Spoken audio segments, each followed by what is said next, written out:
लेकिन आज मौसम साफ़ है और क्लाउड एकदम क्लियर है, जिसकी वजह से पूरा जो चोटी है हिमालय पर्वत की, वो बहुत ही क्लियरली दिख रही है।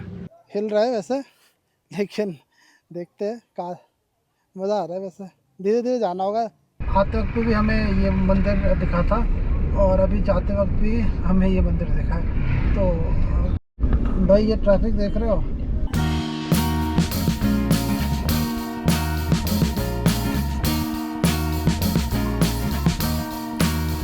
I am waiting for a bus at the end of the night under street lamp. Hi guys, very good morning and welcome back to a new vlog. तो भाई जैसे कि आप देख सकते हो कि बैग हमने पैक कर लिया है और अब हम निकल रहे हैं वापस नोएडा के लिए। अभी जो टाइम हो रहा है वो 9 बज रहा है सुबह के।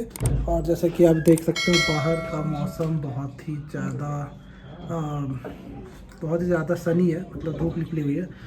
ये हमारा रूम था, ज़्यादा बड़ा साइज़ था नहीं रूम का, और वॉशरूम ये छोटा सा ही साइज़ था रूम का, लेकिन ठीक था, मतलब एवरेज था। मैं एकदम नहीं कहूँगा कि बहुत ही बड़ा रूम साइज़ था और बहुत ही अच्छा हमारा स्टे है, लेकिन एवरेज था। ये है अपना होटल माउंट व्यू, जो कि आप देख सकते हो, और ये एकदम रोड के पास है। तो यहाँ पे आप रुक सकते हो, बहुत अच्छा, ठीक है, मतलब एवरेज है। और ये रही अपनी गाड़ी, तो ये रही अपनी बीवी और हम निकल रहे हैं बस। तो टाइम जो हो रहा है वो 9:18। तो भाई सबसे पहले हम निकलते हैं इको पार्क। ज़्यादा दूर नहीं है, पास ही में है, 2-3 किलोमीटर है यहाँ से। वहाँ से इको पार्क में आधा घंटा रुकेंगे, फिर वहाँ से सीधे नोएडा के लिए निकल लेंगे। फ़िलहाल तो बस यही है। और ये रहा कुछ नज़ारा जो कि मैं दिखा देता हूँ। आज तो हिमालय माउंटेन एकदम क्लियर विजिबिलिटी है और बहुत ही अच्छा दिख रहा है, बहुत ही बढ़िया व्यू। तो है गाइज़, हम निकल गए अभी यहाँ से। अपने रिज़ॉर्ट से चेकआउट हमने कर लिया है। और रिज़ॉर्ट जैसे कि मैंने आपको बताया कि काफ़ी अच्छा था।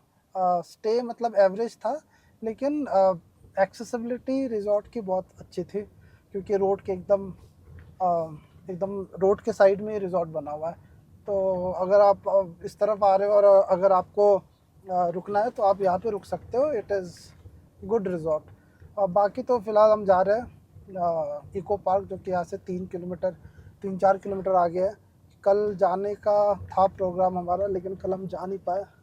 और आज अभी आप देखो कि इतनी अच्छी धूप खिली हुई है।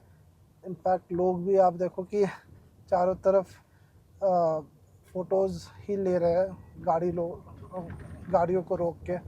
तो अभी वहीं पे जा रहे हैं इको पार्क से, थोड़ी देर वहाँ पे टाइम स्पेंड करेंगे और फिर वहाँ से सीधे हम नोएडा के लिए हम आए अभी इको पार्क। वैसे तो जैसे कि मैंने आपको बताया था कि हमें निकलना था, लेकिन इको पार्क यहाँ पे बहुत ही पास है।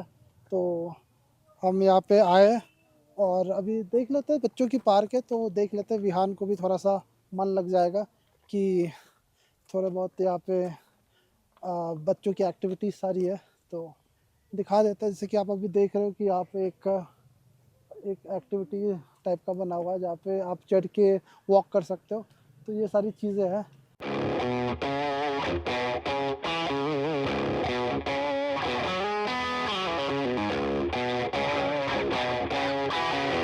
तो भाई यहाँ पे जैसे कि अभी आप देख सकते हो, अभी मैं आपको दिखाता हूँ कि यहाँ पे बहुत सारे फ़न एक्टिविटीज़ है। जैसे कि ये है कमांडो नेट, इसको कमांडो नेट कहते हैं। मैं दिखाता हूँ, ऊपर आप चढ़ सकते हो। और फिर एक वॉकिंग, एक ये है ब्रिज टाइप का बना हुआ है, जिस पे आप वॉक कर सकते हो आगे की तरफ जाके। काफ़ी लंबा सा बना हुआ है, तो ऑलमोस्ट 300-400 मीटर का होगा। और काफ़ी सारी चीज़ें हैं आगे, कुछ स्लाइड्स है और फिर उसके बाद झूले सब है। तो काफ़ी सारी चीज़ें हैं जो कि आप कर सकते हो इस वाले पार्क में, इको पार्क में। तो फ़िलहाल तो मेरा मन है कि मैं इस पे वॉक करूं, लेकिन मेरे पास टाइम ज़्यादा है नहीं कि मैं वॉक करूं इस पे, लेकिन मैं कोशिश देखता हूं। फाइनली हमने ये एक्टिविटी का जो चैलेंज है, इस वाले ब्रिज पे चलने का जो चैलेंज है, वो ले ही लिया। हम चल रहे इस वाले ब्रिज पे। काफ़ी लंबा सा है, 200-300 मीटर के आसपास होगा, लेकिन इस वाले ब्रिज पे चल रहे हैं।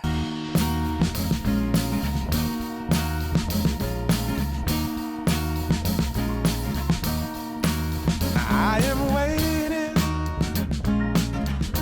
for a bus at the end of the night on the street lamp. Finally हम निकल गए हैं इको पार्क से और अब हम जा रहे हैं नोएडा की तरफ। तो एक्चुअल हमारी जर्नी नोएडा की अब शुरू होती है। तो यहाँ से जो टोटल हमारा डिस्टेंस दिखा रहा है वो कुछ 299 किलोमीटर दिखा रहा है। और जो हमारा ETA है, हमारा ETA दिखा रहा है कुछ 6 घंटे 21 मिनट। तो 6 घंटे 21 मिनट में पहुँच जाएंगे होपफुली ऋषिकेश और मसूरी। मसूरी में हमें ट्रैफिक ना मिले, क्योंकि आते वक्त हमें मसूरी में अच्छा खासा ट्रैफिक मिल गया था। तो फिलहाल तो आप देख रहे हो कि मौसम बहुत अच्छा है, धूप निकली हुई है और हम निकले इको पार्क से वापस नोएडा की तरफ। ये अपनी home stay mount view cottage and resort, पीछे इनका रेस्टोरेंट भी है। तो मैंने सोचा एक बार और आपको अपने ये होम स्टे की या रिजॉर्ट का जो झलक है वो दिखा दूँ। तो भाई मसूरी है यहाँ से 25 किलोमीटर और 292 किलोमीटर हमें टोटल चलना है। और यहाँ पे एक चीज़ मैंने देखी है कि यहाँ पे अगर आप यहाँ पे 1 मिनट गाड़ी आ गई, ब्लाइंड स्पॉट पे गाड़ी रोकने नहीं चाहिए। तो यहाँ पे क्या है कि यहाँ पे ना बहुत सारे बच्चे हाथों में पन्नी लेके और उस पन्नी के अंदर प्लम्स बेचते आपको दिखेंगे। बहुत सारे बच्चे यहाँ पे रोड साइड पे खड़े होके आपको पन्नी में बेचते रहेंगे प्लम्स। तो और यहाँ पे जो प्लम का रेट है वो कुछ 200 रुपये किलो है। ये लोग ना डेलिबरेटली बच्चों को डालते हैं ताकि सिंपैथी के थ्रू बच्चों से लोग परचेज कर ले, बट पता नहीं बच्चों को इन्वॉल्व करना इज नॉट राइट। उनके पढ़ने लिखने की उम्र है, उनको दे देते हैं इस धूप में। यहाँ देखो बंदर है, कुत्ते बिल्ली है, यहाँ बच्चे खड़े रहते हैं, प्लम्स ले लो। बहुत सारे बंदर है यहाँ पे तो बंदर लंगूर झुंड है बंदरों का। अब यहाँ जंगलों में पहाड़ों पे नहीं रहेंगे तो कहाँ रहेंगे। तो भाई धनौल्टी का टेम्परेचर अगर मैं आपको बताऊँ तो अभी जो टेम्परेचर है वो है यहाँ पे 12 डिग्री टेम्परेचर। बहुत ही प्लेजेंट सा वेदर है, ठंडी ठंडी हवाएं चल रही है और पूरी धूप निकली हुई है। और उस तरफ आज जैसे कि मैंने पहले ही बताया था कि हिमालय पर्वत दिख रहा है आज, क्योंकि जो कि बर्फ़ से पूरा ढका हुआ था। और कल तक तो बारिश हो रही थी, लेकिन कल तक कुछ बहुत ही ज़्यादा बादल था जिसकी वजह से हम देख नहीं पा रहे थे। लेकिन आज ठीक है, आज पूरी विजिबिलिटी एकदम क्लियर है। और फ़िलहाल तो मसूरी के रास्ते जा रहे हैं। तो मसूरी के रास्ते इस तरफ धनौल्टी में काफ़ी सारे होम स्टे आपको देखने को मिल जाएंगे और most of the home stay आपको ऑन द रोड ही मिलेगा। हमारा जो होम स्टे था माउंट व्यू रिजॉर्ट वो भी ऑन द रोड था। और नीचे जैसे कि अभी हम इको पार्क और फिर टेहरी डैम की तरफ अब अगर जाओगे पीछे की तरफ, तो वहाँ पे भी आपको ऐसे ही होम स्टे मिलेंगे।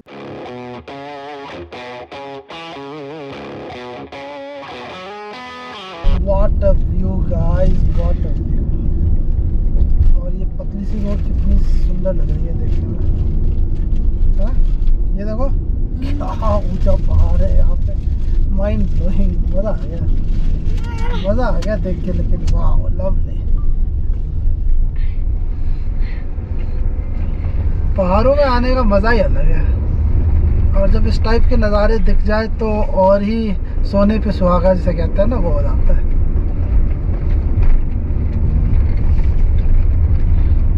40 तो हमें तो सीधा ही जाना। मसूरी हम पहुंच गए और मसूरी से अब और नीचे जा रहे हैं देहरादून की तरफ। अभी देखो यहाँ पे 14 मिनट का जाम लगा हुआ है, लंबा जाम शुरू हो गया यहाँ पे। तो अब देखते ही ये जाम 14 मिनट का और यहाँ पे कितना टाइम लगता है। वैसे तो मूविंग ट्रैफिक है लेकिन होपफुली 10 मिनट तो लग ही जाएंगे हमको, हम लोगों को इस वाले चांद से निकलते निकलते। बीच में विहान ने थोड़ी सी वॉमिटिंग कर दी। रास्ता बहुत ही ज़्यादा जिगजैग है जिसकी वजह से बच्चों को हो जाता है, तो उसने वॉमिटिंग कर दी। तो फिर गाड़ी रोक के हमने साफ़ सारा कुछ चेंज वेंज कराया इसे, और फिर सीट पे भी थोड़ा बहुत गिर गया था, उसे भी सही साफ़ किया और फिर आगे की तरफ निकले। अभी पी लो कोल्ड ड्रिंक, कोई नहीं। तो गाइस यहाँ पे आप देख सकते हो बहुत ही बड़ा सा रोपवे है यहाँ पे, और अगर आप इस रास्ते से कभी जाओगे तो यहाँ पे आप एडवेंचर कर सकते हो। यहाँ पे बहुत ही बड़ा रोपवे है। ऑलमोस्ट 40-45 किलोमीटर कवर हो गया, हमने कवर कर लिया है, और मसूरी ऑलरेडी हम पार कर गए हैं। अब देहरादून वाले रास्ते पे चल रहे हैं, और 260 किलोमीटर का अभी भी हमारा दिखा रहा है डिस्टेंस। थोड़ी सी ट्रैफिक थी बीच रास्ते में इससे पहले जो मैंने आपको दिखाया, और 6 बजे का ETA दिखा रहा है, 6 बजे पहुंचेंगे हम घर। और फिलहाल जैसे जैसे हम नीचे उतर रहे हैं वैसे वैसे गर्मी बढ़ती जा रही है, और अभी लंच हमने किया नहीं है, तो लंच करेंगे थोड़ी देर बाद। सोच रहे इसी तरफ कर ले लंच, क्योंकि एक बार दिल्ली देहरादून हाईवे अंडर कर लेंगे तो लंच वहाँ पे नसीब हो नहीं पाएगा। तो उससे पहले ही कहीं पे कोई ढंग का कोई होटल या रेस्टोरेंट मिल जाए तो वहीं पे हम लंच कर लेंगे। फ़िलहाल तो मसूरी रोड पे हमें 13 किलोमीटर चलना है, और फिलहाल आप देख सकते हैं राइट हैंड साइड में कितनी सुंदर सी वैली है और चारों तरफ पेड़ लगे हुए हैं। ये MCD का टोल है, और यहाँ से आपका जो मसूरी है वो ख़त्म हो गया है। यहाँ से मसूरी ख़त्म हो गई है। अब हम अंदर देहरादून की तरफ जा रहे हैं, और देहरादून हम एंटर कर गए। इनफैक्ट एक मंदिर है यहाँ पे, बहुत सुंदर सा शिव जी का मंदिर है, श्री प्रकाशेश्वर महादेव मंदिर। तो ये मंदिर है, आते वक्त भी हमें ये मंदिर दिखा था, और अभी जाते वक्त भी हमें ये मंदिर दिखा है। तो काफ़ी बड़ा मंदिर है, लोग आते हैं यहाँ पे, काफ़ी सारी गाड़ियाँ लगी हुई है, तो आप इसको भी विज़िट कर सकते हो अगर इस तरफ से आ रहे हो तो। अभी देहरादून पहुँच गया है। अभी आप देख सकते हो कि ये देहरादून की मार्केट है, काफ़ी सारे शोरूम्स है यहाँ पे। तो देहरादून मेन टाउन में पहुँच गए हम। अब यहाँ पे 1-1.5 किलोमीटर आगे से हमें सीधा जाना होगा, और फिर तब हम कनेक्ट करेंगे देहरादून एक्सप्रेसवे। फ़िलहाल तो मुझे लग रहा है थोड़ी बहुत ट्रैफिक हमें मिल सकती है आगे, लेकिन संडे का दिन है तो मेरे ख्याल से सारी दुकानें बंद ही रहती है यहाँ पे पहाड़ों पे, तो शायद इतना ट्रैफिक ना हो। लेकिन फ़िलहाल तो गाड़ी चल रही है, ट्रैफिक हमारा कितना है नहीं। तो वही यही वाला रेस्टोरेंट था, मच्छान रेस्टोरेंट। तो यहीं पे अभी हमने लंच किया है। अब सीधे हम दिल्ली के लिए निकल जाएंगे, क्योंकि अब हमें कहीं रुकना नहीं है। यहीं से डायरेक्ट जो भी 270 किलोमीटर है वो हम कवर कर लेंगे यहीं से। फ़िलहाल तो गाड़ी के पास चलते हैं। आ जाओ, चलो आ जाओ, साइड हो जाओ।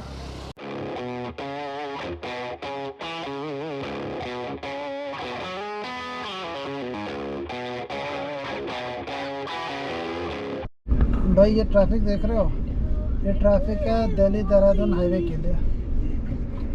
आज जो लोग भी देहरादून या उत्तराखंड या हिमाचल साइड से आ रहे हैं वो इसी फ्लाईओवर से होते हुए जाएंगे दिल्ली की तरफ, और इतना ज़्यादा रश हो गया इस वाले फ्लाईओवर पे, ज़्यादा ही रश हो गया। तो अभी हमें फ्लाईओवर लेना है बस, ये ट्रैफिक ख़त्म हो जाए तो फिर हम दिल्ली देहरादून जो एक्सप्रेस वे है वो एंटर कर लेंगे। एंटर कर गया है दिल्ली देहरादून एक्सप्रेस वे, और यहाँ से तो अब सीधा ही रास्ता है। ऑलमोस्ट अब 240 किलोमीटर का डिस्टेंस है। हमने इतने देर तक कुछ 70 किलोमीटर ही कवर किया है, लेकिन अभी का जो रास्ता है वो सीधा है, तो अब 3 घंटे में हम पहुंच जाएंगे। तो 7:15 तक का जो ETA है वो दिखा रहा है, तो हम 7:15 तक हम पहुंच जाएंगे।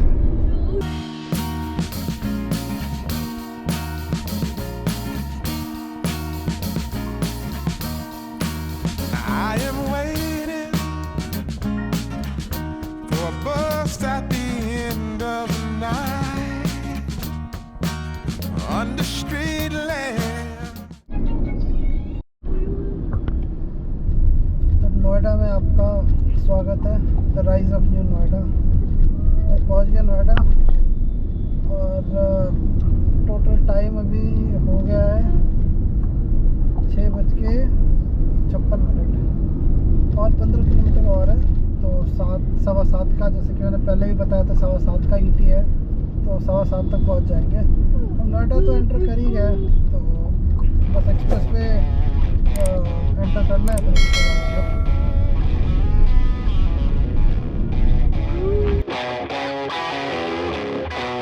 Yeah.